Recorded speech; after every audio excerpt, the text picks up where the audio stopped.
اچھا جی مانا کرو اسم لغت میں یعنی لغوی معنی داغدار ہونا اور بلند ہونے کو کہتے ہیں، اور اصطلاح میں کلمہ است وہ کلمہ ہے جو کہ دلالت کرتا ہے پر معنی خود اپنے معنی پر بغیر ضم کرنے دوسرے کلمے کے کہ اس میں زمانہ نہیں ہوتا۔ کے دمانا کے کرو تاوی ٹھیک ہے، کے بمانا واو کرو تاوی ٹھیک ہے، اور اس میں زمانہ نہیں ہوتا۔ اسم لغت میں داغدار ہونا اور بلند ہونے کو کہتے ہیں، اور اصطلاح میں وہ کلمہ ہے کہ جو کہ دلالت کرتا ہے اپنے معنی پر بغیر ملانے دوسرے کلمے کے کہ اس میں زمانہ نہ ہو، نہیں ہوتا، کہ اس میں زمانہ نہیں ہوتا۔ شابہ جیسے شابہ۔ اسم لغت میں داغدار ہونا اور بلند ہونے کو کہتے ہیں، اور اصطلاح میں اس کلمے کو کہتے ہیں جو کہ دلالت کرتا ہے اپنے معنی پر بغیر ضم کرنے کے، ضم میں نہیں ملانا، بغیر ملانے کے، بغیر ضم کرنے دوسرے کلمے کے، بغیر ضم کرنے دوسرے کلمے کے، اور اس میں زمانہ نہیں ہوتا، جیسے راجل اور فارس۔ اگے یہ پڑھ لو پھر تم دس حاشیت گل نہیں لکھی ہے۔ فعل در لغت کار راہ گویم شابہ۔ در اصطلاح کلمہ است کی دلالت کند بر معنی خود بغیر ضم کردن کلمہ دیگر کے درو زمانہ باشد چون ضرب و دخ بیان۔ فعل کا لغوی معنی کار کام، فعل بمانا کام لغوی معنی۔ اصطلاح صرفیوں نحویوں کی اصطلاح میں فعل کس کو کہتے ہیں؟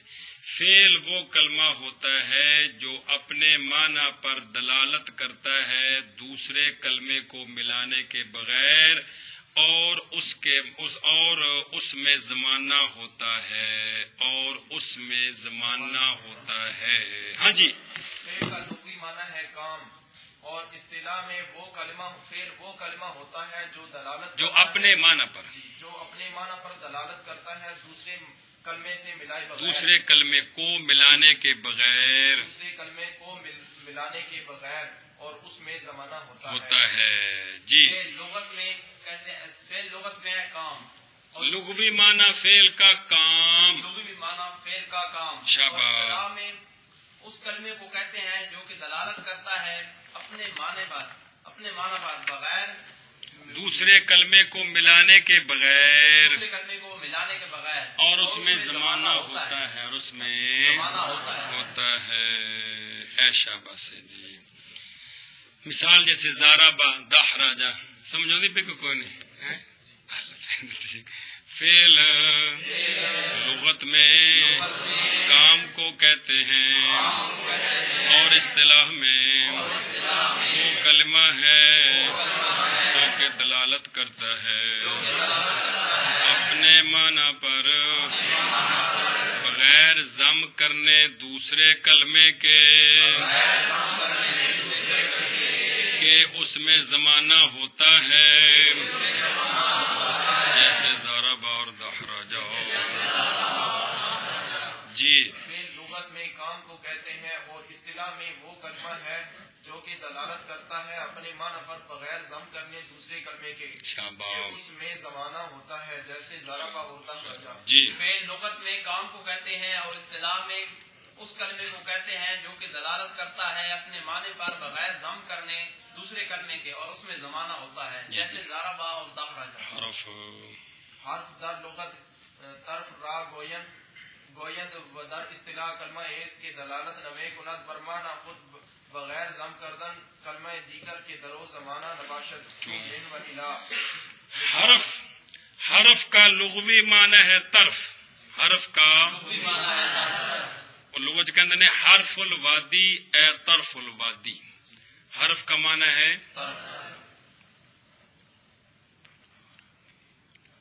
اچھا جی۔ اصطلاح میں یعنی صرفیوں اور نحویوں کی اصطلاح میں حرف وہ کلمہ ہوتا ہے جو اپنے معنی پر دوسرے کلمے کو ملائے بغیر دلالت نہیں کر سکتا، اور اس معنی میں زمانہ بھی نہیں ہوتا۔ ہاں جی۔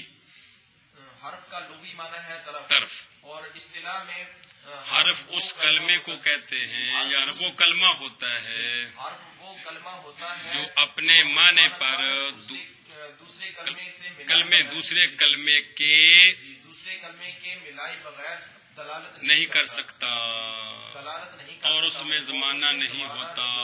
ہاں جی، حرف کا لغوی معنی ہے طرف ہے، اور اصطلاح میں اس کلمے کو کہتے ہیں جو کہ دلالت کرتا ہے اپنے معنی پر حد ہو گئی، حد ہو گئی یار، جو کہ اپنے معنی پر دوسرے کلمے کو ملائے بغیر دلالت نہیں کر سکتا، کو ملائے بغیر دلالت نہیں کر سکتا، ہاں، اور اس میں زمانہ نہیں ہوتا۔ من سے الا تک، سے کتھوں تک، کتھوں تک، جب تک کتھوں سے کیتی ہے تو کتھوں تک نہیں آئے گا، نہ گل سمجھ نہیں آئے گی جی۔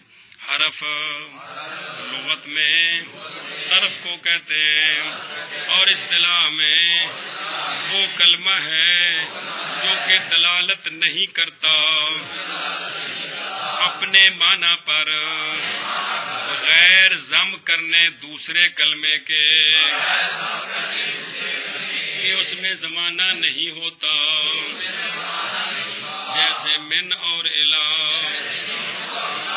جی، حرف لغت میں طرف کو کہتے ہیں، اور اصطلاح میں وہ کلمہ ہے جو کہ دلالت کرتا ہے، دلالت نہیں کرتا اپنے معنی پر بغیر ضم کرنے دوسرے کلمے کے، کہ اس میں زمانہ نہیں ہوتا، جیسے من اور الا۔ ہاں جی، حرف لغت میں طرف کو کہتے ہیں، اور اصطلاح میں وہ کلمہ ہوتا ہے جو کہ دلالت نہیں کرتا اپنے معنی پر بغیر ضم کرنے دوسرے کلمے کے، اور اس میں زمانہ نہیں ہوتا، جیسے من اور الا۔ اگے جی مثال، مثال ہر سے یکجا سے تو من البصرتی الی الکوفۃ، دخلت من فی المسجد۔ چلو جی، کہتے ہیں ہم آپ کو پوری مثال بنا کے دیتے ہیں تاکہ جملہ بھی بن جائے۔ سر تو من البصرۃ الی الکوفۃ، حاضری دی میں نے بصرہ میں حضرت خواجہ حسن بصری رضی اللہ عنہ کے مزار پر، پھر کوفہ میں ہستیوں کے مزارات پر جی سیر کی میں نے۔ اس میں سر تو فعل ہے، البصرہ الکوفہ اسم ہے، من اور الی حرف ہے۔ دخل تو فی المسجد، داخل ہوا میں مسجد میں، دخل تو فعل ہے، فی حرف ہے، المسجد اسم ہے۔ مثال ہر تینوں کی اکٹھی، سر تو من البصرۃ الی الکوفۃ، دخل تو فی المسجد۔ جی، مثال ہر تینوں کی اکٹھی، سر تو من البصرۃ الی الکوفۃ، دخلت فی المسجد۔ مثال ہر تینوں کی اکٹھی، سر تو من البصرۃ الی الکوفۃ، دخلت فی المسجد۔ چلو جی، اے بدعا کے پھر شروع کرے جی۔ او ویکھو، او لفظ بدعوں تے حاشیہ لگے، نظر آیا؟ سوال ہے کہ مصنف نے کتاب کو یہ جو مسئلہ سمجھایا ہے تو اس میں شروع کیا ہے اس کو بدعا کے ساتھ، ببین، بشنو، یہ کیوں نہیں کہا؟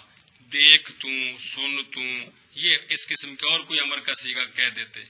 تو اس کا جواب یہ ہے، بدعا کا تعلق ہے دل دماغ کے ساتھ، سننا دیکھنے کا تعلق ہے ظاہری اعضاء کے ساتھ، تو جو چیز ظاہری اعضاء کے ساتھ تعلق رکھتی ہے وہ تا دیر نہیں ہوتی، پائیدار نہیں ہوتی۔ جو چیز دل و دماغ میں آ جائے اور اس کو سوچا سمجھا جائے وہ تا دیر ہوتی ہے۔ اس لیے کہا بیٹا جی بدعا کی۔ سوال ہے، کتاب تو فارسی زبان میں ہے، یہ درمیان میں اتنی لمبی عربی کیوں لکھی ہے؟ تو اس کا جواب ہے کہ حدیث شریف میں ہے کہ الدعاء بلسان العربیۃ اسرع للاجابہ، جو دعا عربی زبان میں ہوتی ہے وہ اجابت کے زیادہ قریب ہوتی ہے، اسرع سے سرعت کو جلدی ہوتی ہے، اس لیے یہ دعا ہے اور یہ عربی میں لکھی ہے۔ سمجھ آتی بھی کہ کوئی نہیں؟ سوال اس فکر ہے، یاد ہے صرف بھائی جی تو کون یاد؟ صرف ایک حدیث پاک کیڑی؟ الدعاء اسرع، اسم تفضیل ہے، سارع یسرع، سورت جلدی کو، کہ اجابت کے یہ بہت قریب ہوتی ہے جی، بہت جلدی جڑی عربی نال، کیونکہ سونے دی زبان وچ دعا مانگی تے موج لگ گئی جی، سبحان اللہ جی۔ اچھا جی، اور دوسری وجہ یہ ہے کہ طالب علم کو شوق پیدا ہو جائے، عربی اس لیے ذکر کی کہ طالب علم کو شوق پیدا ہو جائے کہ ماشاءاللہ میں جو کتابیں پڑھنے لگا ہوں مجھے اس سے عربی آئے گی۔ کلمات یہ جمع ہے کلمہ کی، کس کی؟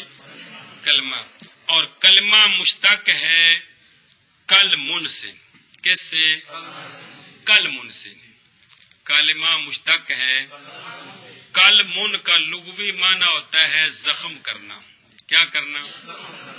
کلمن کا، اور یہ تو ہوگا نا کلمہ مشتق ہے کلمن سے۔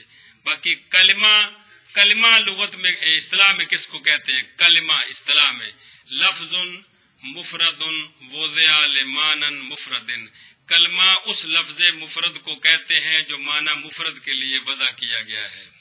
کلمہ جو معنی مفرد کے لیے اس کو کلمہ کہتے ہیں۔ گل سمجھیے جی۔ سوال یہ ہے کہ لفظ کلمہ مشتق ہے کلمن سے، کلمن کا معنی ہے زخم کرنا، اور اصطلاح میں لفظ کو کہتے ہیں کلمہ، کس کو؟ تو قانون ہے کہ لفظ کے لغوی اور اصطلاحی معنی میں کوئی مناسبت ہوتی ہے، تو اس جو منہ سے نکلتا ہے اس میں اور زخم کرنا جو اس کا لغوی معنی ہے ان میں کیا مناسبت ہے؟ تو اس میں مناسبت یہ ہے کہ اینی پیڑ کہاڑے نال نہیں ہوندی جنی گل نال ہوندی ہے جی۔ اینی اور تو شعر لکھا حضرت مولا علی رضی اللہ تعالیٰ عنہ دا کہ آپ نے فرمایا جراحات السنان لہل تیامو ولا یلتامو ما جارح اللسانو۔ سمجھائیے، سنان نیزے، جراحات جمع جرح زخم، نیزوں کے زخم لہا ان کے لیے التیام مل جانا ہے۔ جڑے نیزیاں دے زخم ہوندے نے ایک دن ہوندا کی ہوندے نے تے ولا یلتامو، اور نہیں ملتے ما وہ زخم جارح اللسانو جو کرتی ہے زبان، جیڑی بھی زبان زخم کرتی ہو وہ نہیں ملتے، تے جڑے نیزیاں دے زخم نے وہ مل جاندے نے۔ چلو جی، یہ کس جگہ تے وضاحت ہے میرے ذہن چ نہیں، میں آپ نے کس وقت شعر ارشاد فرمایا سی۔ چلو جی گل سمجھیا؟ اے شاباش۔ آندے نے فارسی چ بھی آپ جس شعر دا کسی ترجمہ کیتا ہے جو بے ترجمہ ہے وے کہ جراحت نیزہ بہ گردد بدارو ولے جرح زبارہ نیست دارو۔ پڑھ کے پڑھا فارسی میں، جراحت نیزہ بہتر دا مخفف ہے، بہ گردد بدارو ولے جرح زبارہ نیست دارو۔ سمجھی گل جی؟ اچھا جی، اچھا جی، اچھا جی،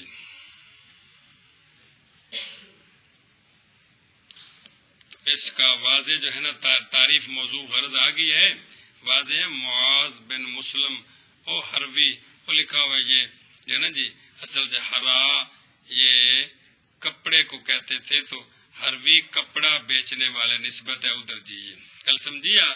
تے لغت کس کو کہتے ہیں؟ لغت کسی قوم کی جو زبان ہوتی ہے نا اس کو لغت کہتے ہیں، کسی قوم کی جو اصطلاح میں لغت کا کیا معنی ہے؟ اصطلاح میں ہر شاید ایک لغوی معنی تھے، کس طرح معنی؟ لغت کا اصطلاحی معنی کیا ہے؟ ما یعبر کل قوم عن اغراضہم، لغت کا اصطلاحی معنی کہ ہر وہ شے جس کے ذریعے قوم اپنی غرضوں کو تعبیر کرے۔ لغت اصطلاح میں ان کلمات کو کہتے ہیں جن کے ذریعے قوم اپنی اغراض کی تعبیر کرتی ہے۔ کوئی بھی قوم اپنی غرضوں کی تعبیر، ان کو کیا کہتے ہیں؟ لغت کہتے ہیں۔ تو مطلب ہے کہ جڑی جس علاقے دی جڑی بولی ہو کی ہے وہ لغت ہے جی، اے مطلب ہے جی۔ گل سمجھی کہ نہیں؟ اچھا جی، اگے ہے نا مدار اصطلاح کا لغوی معنی ہے باہم سلو کردن، آپس میں سلو کرنا، اور اصطلاح کا اصطلاحی معنی کیا ہے؟ اصطلاح کا کہ اتفاق و قوم مخصوص علی امر مخصوص، ایک مخصوص قوم کا کسی مخصوص معاملے پر اتفاق کر لینا، اس کو اصطلاح کہتے ہیں۔ ایک مخصوص قوم کا، اس کو جیسے بھی آپ نے پڑھا ہے، اسم کا لغوی معنی تو ہے داغدار اور بلند ہونا، لیکن صرفیوں نحویوں نے، یہ جو قوم ہے، انہوں نے اتفاق کیا ہے کہ ہم لفظ اسم اس کلمے پر بولا کریں گے جو کلمہ اپنے معنی پر خود دلالت کرتا ہے اور اس میں زمانہ نہیں ہوتا، ایسے کلمے پر ہم یہ لفظ بولا کریں گے۔ کیا اسم؟ تو یہ کیا بن گئی؟ اصطلاح بن گئی۔ کل سمجھی کہ نہیں؟ کیا بن گئی؟ اصطلاح بن گئی۔ کل سمجھیا؟ دلالت میں کنت بر معنی لغت میں ہے نطق اور تعبیر، اور اصطلاح میں معنی کس کو کہتے ہیں؟ ما یقصد من اللفظ، جس شے کا لفظ سے قصد کیا جاتا ہے وہ اس لفظ کا معنی ہوتا ہے، اور معنی ہر وہ شے بھی ہوتی ہے کہ قوم لفظوں کے ذریعے جس شے کو بیان کرتی ہے وہ معنی ہوتے ہیں۔ جی گل سمجھی کہ نہیں؟ ایشا بس اگے چلو جی پڑھو۔ خدا کے برائے وزن معلوم کردن ہر چیز میں معیار و میزان مقرر است، ہم چنا برائے معلوم کردن اوزان کلام عرب نیز میزان مقرر است، بس میزان در کلام عرب فا و عین و لام است۔ بس مسئلہ نمبر مڈو شڈو کہتے ہیں کہ ہر شے کا وزن معلوم کرنا ہو تو اس کے لیے ایک معیار، میزان، آلہ ہوتا ہے جی۔ اسی طرح کلام عرب میں بھی کلمات کا وزن کرنے کے لیے انہوں نے ایک میزان بنایا ہے۔ کیا بنایا ہے؟ میزان اصل میں کیا ہے؟ میزان ہے نا، پھر کیا کہتا ہے؟ تو کلام عرب میں کلام عرب کا وزن کرنے کے لیے بھی میزان بنایا ہے، وہ ہے فا عین اور لام۔ فا عین اور سر بھائی بڑا سر کھپایا ہے جی، بے چونکہ جن کا وزن کرنا ہے وہ 3 ہے، اس لیے وزن بھی 3 ہے۔ ثلاثی کے لیے فا عین 1 لام، رباعی کے لیے فا عین 2 لام، خماسی کے لیے ایشا بس ہے۔ ہم بھی جلدی کر سکو کیا ہر شے کا وزن معلوم کرنے کے لیے ایک معیار اور میزان اور آلہ ہوتا ہے۔ ہر شے کا وزن معلوم کرنے کے لیے ایک میزان، معیار اور آلہ مقرر ہوتا ہے۔ اسی طرح کلام عرب کے وزن معلوم کرنے کے لیے بھی ایک میزان ہے بنایا ہے، تاکہ پتہ چلے کہ یہ جو سیغہ ہے، یہ سیغہ اس کا وزن کیا ہے، اس کا وزن کیا ہے۔ تو وہ میزان کیا ہے؟ فا اور عین اور لام۔ کس کے لیے؟ یہ کلام عرب کے کس کے لیے؟ اور ربائی کے لیے ہے فا عین اور 2 لام، اور خماسی کے لیے ہے فا عین اور 3 لام۔ ہر چیز کا وزن معلوم کرنے کے لیے چلو ٹھیک ہے، منع کرو۔ جان کے واسطے وزن معلوم، ہر چیز کے وزن معلوم کرنے کے واسطے ایک معیار اور میزان مقرر ہے۔ اسی طرح کلام عرب کے اوزان معلوم کرنے کے واسطے بھی میزان مقرر ہے۔ وہ پھر کیڑا ہے؟ پس کلام عرب میں، پس میزان کلام عرب میں فا اور عین اور لام ہے۔ اتنے دسیا جس ٹائم جمع کرے گا تو کیا بن جائے گا؟ فعل کی شے جان کے ہر چیز کا معیار اور میزان معلوم کرنے، معیار اور میزان کا وزن معلوم ہے، جان کے ہر چیز کا وزن معلوم کرنے کے واسطے وزن معلوم کرنے کے واسطے ایک معیار اور میزان مقرر ہے۔ اور میزان مقرر ہے۔ اسی طرح کلام عرب کے اوزان معلوم کرنے کے واسطے بھی میزان مقرر ہے، پس میزان کلام عرب میں فا اور عین اور لام ہے۔ ہاں جی، جان کے ہر چیز کا وزن معلوم کرنے کے لیے ایک معیار اور میزان مقرر ہے، اسی طرح کلام عرب کے اوزان معلوم کرنے کے لیے بھی میزان مقرر ہے. بس میزان کلام عرب میں پا اور عین اور لام ہے. چلو جی واسم گل سمجھیجے یہ اگے جی ایک مسئلہ سمجھ آ گیا بھی کلام عرب دے وچ ایک میزان ہے کی ہے جن دے اوتے وزن کریدا ہے تو او کی دے فا عین لام فا عین دو لام تے فا عین تین لام. ہاں جی واسم برسے قسم است ثلاثی و رباعی و خماسی. ثلاثی سے حرفی را گویند چون زید. رباعی چہار حرفی را گویند چون جعفر. خماسی 5 حرفی را گویند چون سفر جلون.